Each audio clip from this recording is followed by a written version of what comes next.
경기도의회 의원들과 함께 곳곳의 핫 이슈, 그 현장을 찾아갑니다. 현장 의정 포커스. 이번 집중호우로 경기도에서만 모두 4천여 건이 넘는 집들이 물에 잠겼습니다. 이로 인해 8,700여 명의 이재민이 발생했고 지금까지 집으로 돌아가지 못하는 이재민만도 600여 가구 800여 명에 가장 많은 비가 내린 동두천시에서는 야영객 2명이 불어난 계곡물에 고립됐다 구조되기도 했습니다. 주택 7가구가 침수됐고 일부 도로에서는 강풍으로 나무가 쓰러지기도 주택이 했습니다. 침수되고 이재민이 발생하는 등의 피해를 입었습니다. 내년 장마철에도 똑같은 피해가 일어나지 않을지는 지켜볼 일만 남았습니다. 안녕하세요. 프로듀서 최미근입니다. 지난 7월 26일부터 나흘 동안 내린 집중호우가 동두천시를 쑥대밭으로 만들었습니다. 또 엎친 데 덮친 격으로 제9호 태풍 무이파가 북상하면서 시민들과 재해당국을 긴장시켰는데요. 이에 각 지자체에서는 공무원과 군인, 소방관, 경찰 등을 긴급 투입해 피해 복구와 방역 활동에 나섰습니다. 하지만 많은 인명피해와 재산피해와 관련해 애초 재해 예방 행정이 부실했다는 비판도 제기됐는데요. 현지 수해로 큰 피해를 입은 동두천시의 피해 현황과 복구 과정에서의 문제점, 그리고 앞으로의 개선책은 무엇인지 현장 의정 포커스. 오늘은 경기도의회 박인범 의원과 함께 동두천시로 갑니다. 저희 취재팀은 이번 집중호우로 피해를 입은 동두천시 현장을 보는 순간 경악을 금치 못했습니다. 가로수는 쓰러져 있고 전봇대는 부러지고 집은 매몰되어 있는 현장이었는데요.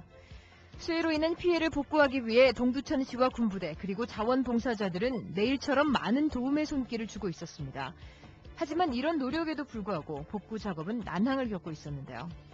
집중호우 피해를 최소화하고 앞으로 예방 대책은 무엇인지 현장 취재 강성민 리포터가 동두천시 수해 현장인 신흥중학교에서 박인범 의원을 만났습니다.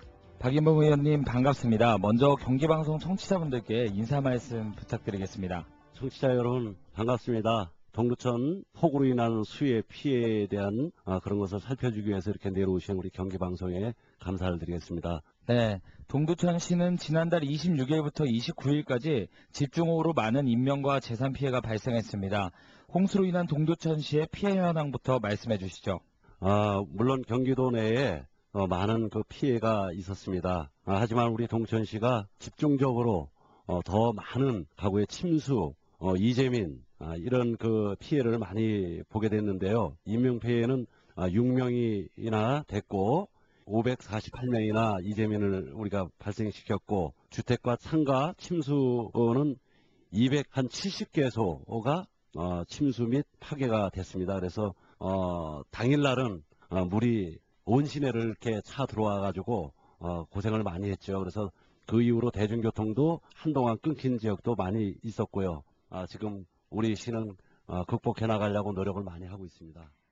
재산뿐만 아니라 인명피해까지 동두천시는 이번 집중호우로 많은 타격을 입었습니다. 이번 재해로 재해 예방 행정이 부실했다는 비판 역시 제기되고 있는데요. 이에 대한 경기도의회 박인범 의원의 생각입니다. 천재지변이라고 이제 규정 짓는 사람들도 많이 있습니다. 그러나 사람 편의주의 발상으로부터 그 재앙이 시작되었다고 보고 있습니다. 첫 번째가 우선 산비탈까지 주택 건축 허가를 내주면서 집안의 약화로 산사태를 야기시켰고, 두 번째로는 농경지 및 나대지를 무작위 신도시 개발을 통한 저수율의 현저한 감소가 일시에 쏟아지는 폭우를 흘러내려가게 함에 따라서 강의 범람을 피할 수 없게 했다고 봅니다. 그래서 보산동, 중앙동, 생현 2동 등의 물량이 역류해서 도심지 침수 현상이 계속적으로 반복됐다고 이렇게 봐집니다. 네, 동두천시의 경우 피해 복구에 전력을 기울이고 있다고 들었는데요. 현재 복구 현황은 어떻습니까? 시민들과 공무원들이 힘을 합해서 열심히 지금 복구를 해나가고 있고요.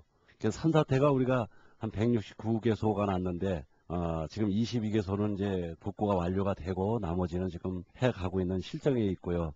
도로 피해에 관해서는 한 110개소 정도가 유실 및 파손이 됐는데 80개소가 처리가 완료가 되고 나머지는 지금 복구 중에 있습니다. 피해 복구를 위해 시와 시민들이 힘을 합해 노력하고 있는 상황. 하지만 피해가 막대해 복구 작업에 상당한 시간이 필요했는데요. 예상보다 큰 피해를 입게 된 이유 중 하나는 바로 신천의 범람이었다고 합니다. 계속해서 박인범 의원입니다.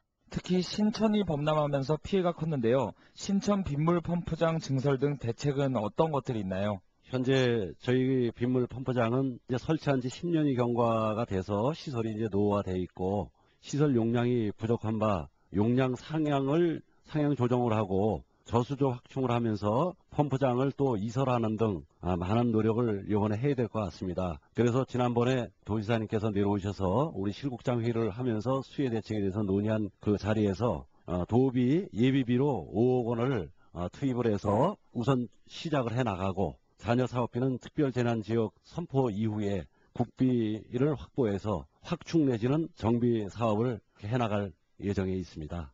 저희 취재진은 이번 집중호우로 큰 피해를 입은 곳 중 하나인 신흥중학교를 직접 방문했습니다. 개학이 얼마 남지 않은 상황에서 학생, 학부모 및 교사들은 수업에 차질이 생길까 고민하고 있었는데요. 이에 대한 박인범 의원의 설명입니다. 많은 학교들이 이번에 피해를 봤습니다. 그중에서 이제 신흥중학교가 제일 심했고 보영여고와 또 동천 외고 등이 이제 피해가 있었습니다. 교장 선생님들과 또 선생님들이 다 힘겹게 지금 노력을 하고 있고요. 방학이 끝나기 전에 수업에 차질이 없도록 지원과 독려를 이렇게 해나갈 예정입니다. 저희 취재진은 신흥중학교 교장 선생님을 직접 만나 신흥중학교의 피해 상황을 자세히 들을 수 있었는데요. 경기도 동두천 소유동에 소재한 신흥중학교 교장 정기환입니다. 네, 저희 학교는 동두천을 가로지르는 신천변에 소재하는데 신천변의 지류인 그 안흥천이 범람하면서 저희 학교가 침수가 됐습니다. 그래서 운동장 수심이 2.5m, 교사동, 교사 건물 1층에 교장실, 교무실, 전산실, 과학실, 상담실 등 중요한 교실들이 있다 보니까 많은 기자재와 교실이 많은 피해를 보게 됐습니다. 네, 그럼 지금 복구 진행 상태는 어떻습니까? 저희들이 8월 20일 개학을 앞두고 있습니다. 개학에 지장이 없도록 하기 위해서 우리 전 교직원이 비상근무로 출근하여 복구하는 데 전력을 기울이고 있습니다.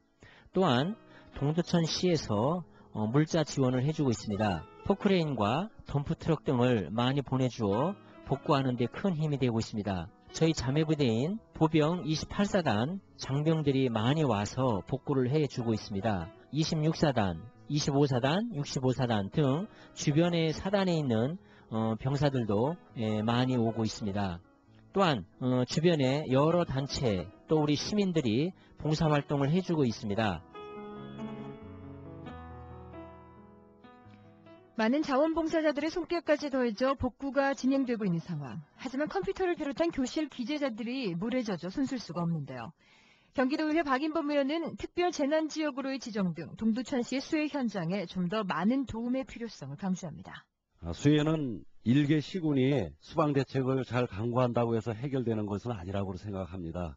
양주시 같은 경우에 지금 신도시 건설을 통해 가지고 많은 아파트들이 들어서고 농경지가 없어지면서 저수량이 점점 감소돼 가고 있습니다. 그렇기 때문에 신도시 개발을 할 때에 또 시군이 건축 허가를 해 나갈 때에는 이웃 시군 간에 서로 피해가 없는지 상관관계를 잘 생각해서 결정해 줘야 된다고 생각합니다. 따라서 경기도 의회 차원의 신도시 개발이 이웃 시군에 미치는 영향 등을 조례에 담아낼 것이면서 공무원들의 업무 지침에도 크게 참조토록 조치하도록 하겠습니다.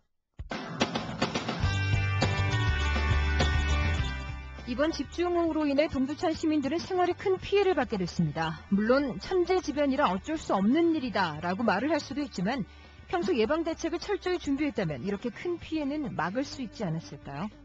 소 잃고 외양간 고친다라는 속담처럼 모든 것을 잃고 다시 복구하기보다는 앞으로의 항구적인 수해 예방을 위한 단기적이고 장기적인 계획을 수립하고 또 대비해야 할 것입니다. 경기도의회 박인범 의원과 함께한 현장 의정 포커스. 지금까지 현장 취재 강성민, 제작과 진행의 최미근이었습니다. Everybody wants me to